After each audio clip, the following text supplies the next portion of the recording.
লাঞ্ছনা এবং অপমানের শেষ ঠিকানায় পৌঁছে দিতে ওই আল্লাহর সময় দরকার হবে না।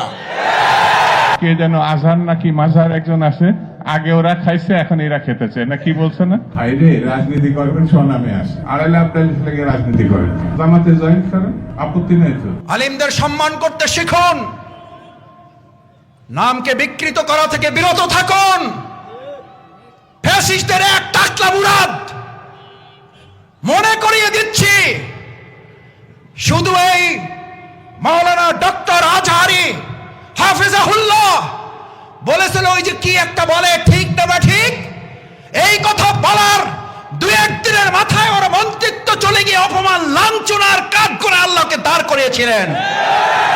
আমাদের মানুষের তৈরি করা তন্ত্র মন্ত্রওয়ালার লোকেরা, ইসলামপন্থী আলেমগণ যখন চাঁদাবাজের বিরুদ্ধে কথা বলে, একদল খাইছে আর একদল রেডি হয়ে গেছে, তখন ওই কপাল পরা জামাওয়ালার মতো লোকেরা চটকানা দিতে চান। মনে রাখবেন, খলিফার কাজ ভেঙে ছুড়ে তছনছ করে নতুন একটা বাংলাদেশ বিনির্মাণ আমরা করবই। আলেমদের বিরুদ্ধে লেগে একদল হেলিকপ্টারে উঠেছে, আলেমদের বিরুদ্ধে লাগলে আর একদল হেলিকপ্টারে উঠতে পারবেন না।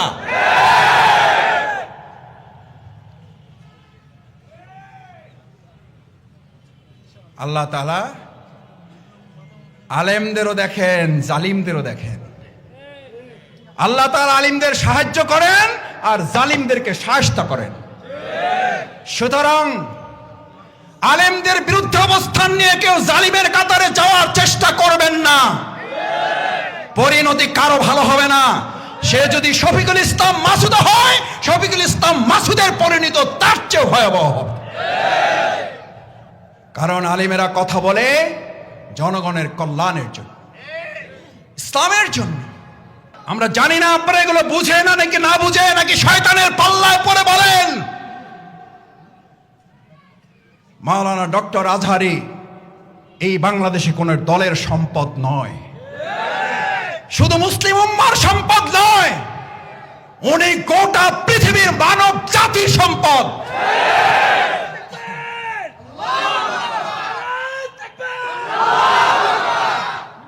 ওনাকে আপনারা বলেন একটা দলে যোগ দিয়ে দেন, আরে ভাই উনি তো একটা দলে আছে, বুঝেন না কেন? উনি তো একটা দলের কথাই বলেছে, সেই দলের নাম হচ্ছে ইসলাম। ইসলামের কথা বললে যদি কারো গায়ে আগুন জ্বলে, তাহলে বুঝতে হবে ওটা মুসলিম নামের কলঙ্ক, ইসলামের দুশমন। ইসলামের শত্রুরা হুঁশিয়ার সাবধান। ভাইয়েরা, ইল্লাল্লাযীনা আমানু